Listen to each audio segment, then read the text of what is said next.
Alright, ladies and gentlemen, we are back for a final round. This hand is, I think, a keeper. It's a little bit slow, but we still have the turn 4 Bitterbow Sharpshooter. And we have a lot of cheap things, so I think even if we don't have the cheap cards right now, our deck is in general pretty good at coming back. So I think it should be fine. I think we'll play the Desert of the Mindful. And also we are on the play. On the draw it's a little bit more risky to keep this, but on the play I think it's perfectly fine. Well, I was gonna play the Pyramid, but Camel is looking much better.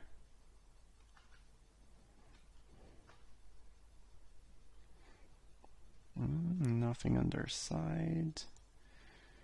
Well, we don't need more green. We are probably gonna cycle the desert, I think. We don't need blue either. I think we'll just go for another swamp. This way we can cycle the Desert of the Glorified pretty freely, basically. Merciless Eternal. I think we are attacking. There is a chance they have a reroll, pretty big chance. But we are trading 2 for 2, so I think it's fine. Even though we have a pretty good late game with this hand. On the other hand, there is not like a shit ton of removal they could have to deal with the Sharpshooter right away. Like, if they use Torment of Venom, it's kind of not that great for them. They still leave a body. They would need Compulsory Rest, basically, or the Arrest. Angel of Condemnation. Jesus freaking Christ. We need to answer that thing. Oh god, that's frightening. We have a couple removal in the deck and we'll be drawing in the next few turns, so I don't feel too threatened right now, but that thing is nasty for sure. For sure. I think we'll just play Pyramid and draw right away, leaving one black mana available. And if you draw basic land, we want to play it basically. And maybe if you draw basic land, we actually cycle the desert over playing the mummy. Alright, let's draw. Okay, well, we'll go for the cycle line then. I think digging towards an answer to the angel is our priority number one. It's not like the sharpshooters are doing much on this board. I mean, the feathering mummy. The sharpshooter are doing a pretty good job before they get removed from the game by the angel. So I guess I will attack and exile my dude. I guess I'm gonna block.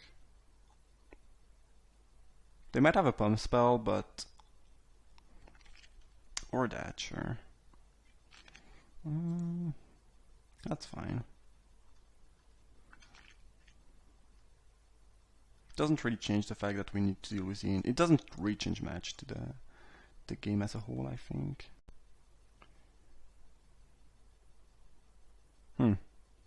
Okay, that's these.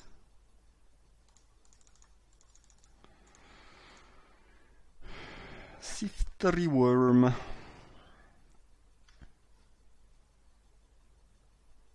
I don't think we are keeping any of these actually, because we need removal for the angel. We cannot really afford to draw any of this card, even though they are fine. We still hit something. Ooh, Cruel Reality. Okay, now we are talking. Now we are talking. Oh boy, yes, we talking. I've never been talking as much as today. That was an insane top deck. Basically the best top deck in the deck. The Netherist, Butterist. I think we'll have enough time, because they probably need to remove the Sifter Worm from the game, otherwise it's gonna crush them. So they cannot really do many more things, and then we're at 21. We have a decent board. Well, Forgotten Pharaohs, sure. Sure thing, man. Let's stack with Worm. I assume he's gonna get removed from the game momentarily. The thing is, if they do that, like if they tap their angel and exert it, yeah, they are not attacking. They don't have any pressure, And if they just flicker it, then we gotta trigger every turn. Is just not something they will get to deal with, I think. So unless they have a way to remove my reality from the game, I don't think we are dying anytime soon, or that we are in a bad spot. Yeah, that card is messed up. Yeah, sap.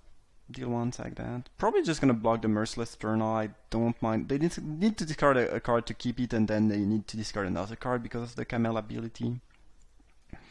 So that'd be fine with me, you know. Ooh, Steer the Sand. That's decent, maybe. We drew Unquenchable Thirst.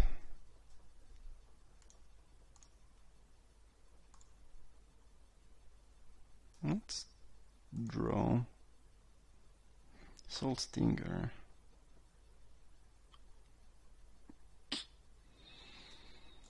Yeah, I'm not a big fan of thirsting that with the worm under it, but if they sack it, I mean, the thing is, if we search something, they get to stack it, so to the reality, so it's kind of useless, except if we search that, well, they don't tap, they are not removing Morphling from the board, and if they sack it, we get back the worm, so it's amazing. So I think it's actually a completely fine play to make. And then we'll play the Mummy, and I don't think we're playing the Desert. Don't see any reason to do such thing. Here they probably need to sack a zombie, then we can block 2 as a zombie. I really don't think they have the pressure to come back from the cruel reality. But who knows, who knows. Last time we cast that, we got wrecked by a Trial of Solidarity. I mean, the same thing could happen here in theory.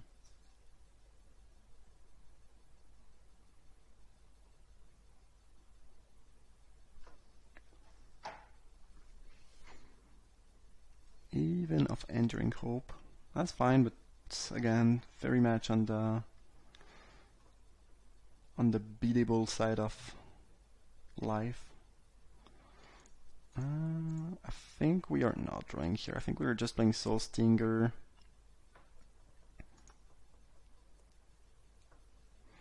Putting counter on itself. And then killing the Haven with Lethal Sting.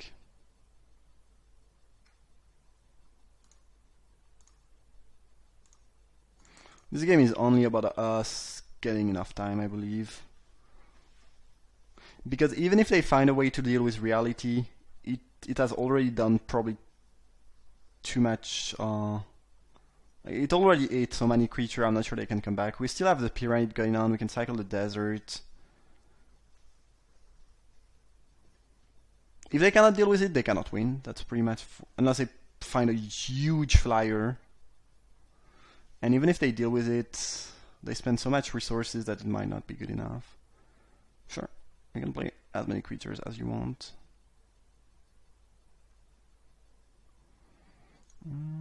Let's start things by drawing a card. Cartouche of Strength. Oh, that's kind of cool. So good, Cartouche of Strength, the Soul Stinger, fighting the Vizier of the True, and putting counters on the Merciless Eternal. That's kind of cool. Those are pretty decent. Do we need to do that though? That's a question. Like, they will have to sack a creature. We have a good enough board to block their things. They can tap a creature, I guess. Then, I mean, they will sack what? The Camel most likely. They tap a creature attack. They don't even have good attack. By keeping Cartouche of Strength, we also play around them, top decking a flyer maybe. I guess now that we have Torment of Venom, there's like... we can probably afford to do that actually. Gonna keep the Revolette in hand because...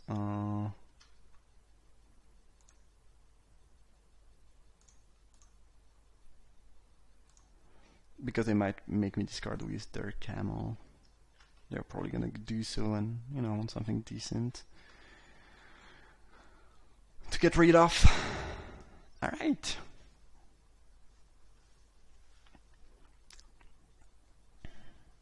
It was unpleasant to put the Thirst on their Angel. I think it was kind of a necessary evil though. It bought us a lot of time, and time was the only thing we needed this game pretty much. I mean, I'm talking like it's over, but honestly, even if they find the removal for reality here, like I don't see how they are coming back. I guess I can blow up my camel now, and they don't have discard. Torment of Hailfire. I guess we'll do that. I mean, why not, right? Probably gonna lose a bunch of life, but yeah, the Black Ram deck, dude. Coming for you. Alright, got there. So looks like some black-white mid-range deck, which probably has a little bit more late game and reach than the other aggro deck we face, but they are also going to be a bit slower most likely, so... And I don't think they have a better late game than we have. Defeats coming in like last time. I think I like Pyramid a little bit more in this matchup than in the two last matchups, so I'm going to keep it in. And then maybe we can afford to cut land on the draw. This might be a bit greedy. It would be a blue land. I think we need to keep 7/7. We cannot go under that. But we could keep the Hypno Revolat. This is still 4 blue sources. Trial Strength is just not very good. I'm only keeping it in because we have 2 cartouches.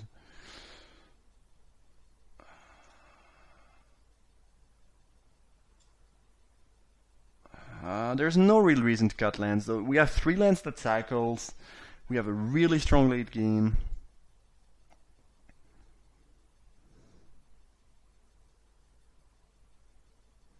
Would it make sense to cut Beneath the Sand actually? Could.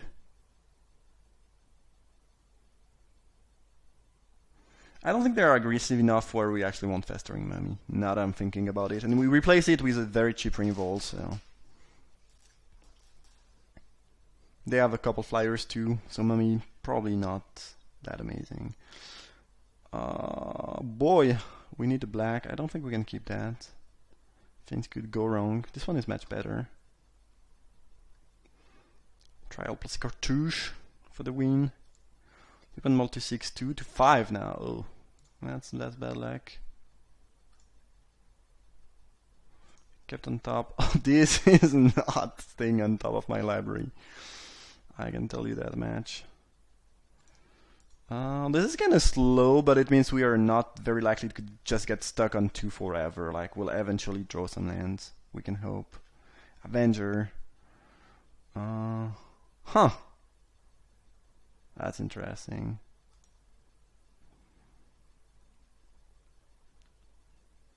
I think we just take 3 though.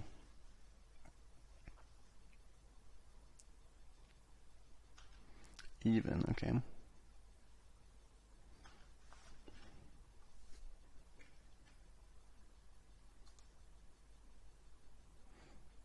So I guess we wanna do that now.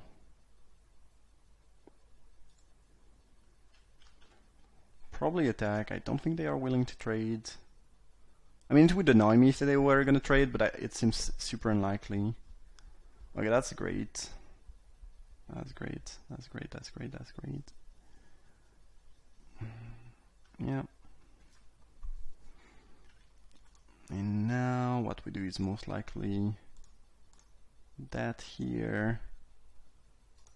Killing one of the Avenger. Oh, it's annoying because kind of want to thirst the other Avenger. But realistically, we need to thirst the Aven, because thirsting creature when they have Aven around is bad. So I guess we'll have to make the trade happen. It's not really a big deal because I kind of get a 2-for-1 here. We'll still get a 2-for-1 because we got back the trial. And yeah, that's perfectly fine actually. And since this can untap any creature, I think we'll just thirst it and pass. And they have 3 cards left in hand, and we have pretty good hand. So, ooh, Gravedigger. That's the type of thing that could make them come back in the game. That's pretty good. Ooh, Reaver Hopo though. This is amazing. I think we just go Trial of Strength, Wretched Camel most likely. Could play the Hopo too.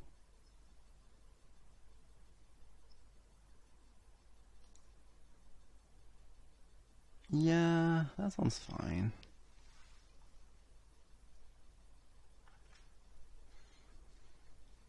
Yeah.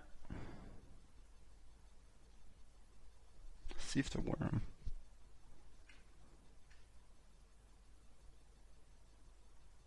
What do we do now? Kind of want to Hopo main phase, try to hit the land drop. Don't really want to attack into Sandblast. I think we can just pass. Take 3 from the Avenger. Maybe we're supposed to attack with the Beast. I think we can play this game super defensively given the Hopo and the Sunset Pyramid though. And I don't really want to block with the Hopo if they attack with Gravedigger. I guess I would have probably blocked with Gravedigger if we had attacked with the Beast. Yeah. Thing is, we are in a spot where I just literally don't see any reason to get aggressive. We have so much card advantage going on.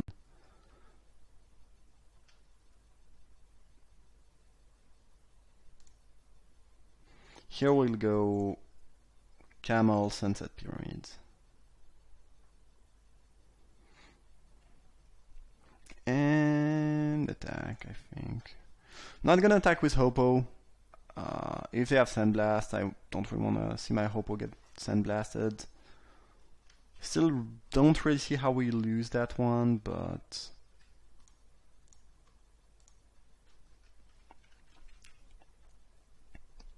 because now they need to deal with 2 card advantage tool, as if the Worm is coming too. This deck is great. This deck has been great. Wandering Death, that's pretty good, but I think you need way more card advantage to come back in this game.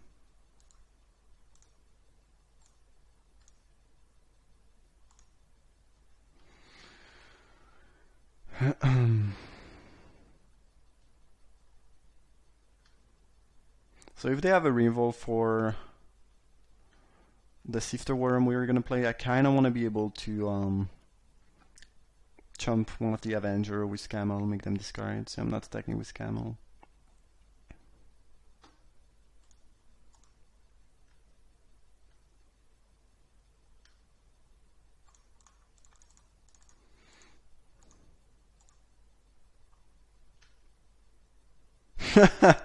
Alright. Well, I'm happy to put all of these on the bottom. That's pretty cool. Having 3 for us on the bottom is kinda cool. And Desert of the Glorified. Okay, that's better than a basic, but we did not get any life of that one. There were 4 lands on the top of my library. That's pretty crazy. Thing is, with the Hopo, drawing land is not even that bad.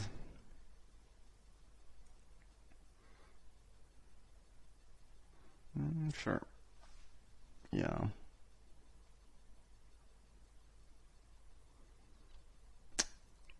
What do we do? I think we start off by drawing a card. That's kind of good.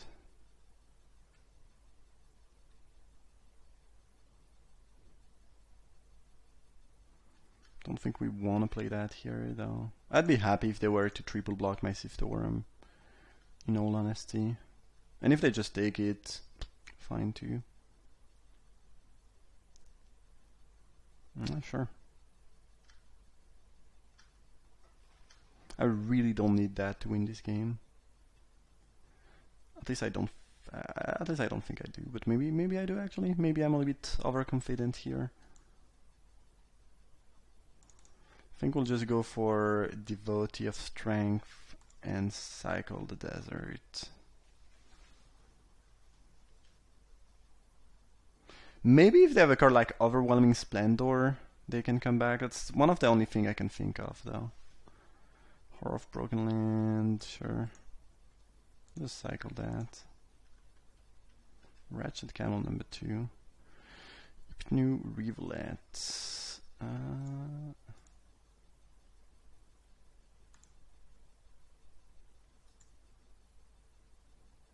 think we make that dude bigger. Probably play the Revolette because why not? And get in for some damage. Getting aggressive enough is plays around a little bit around Overwhelming Splendor, because if we can get them low enough, then even if they make all of our creature 1/1, we can still kill them potentially. Alright, we got there. Well, things work out well, but I think the deck was great. Pretty happy that we got to play that. That was a draft of the day. I hope you enjoyed it. Thank you for watching, and see you for another draft.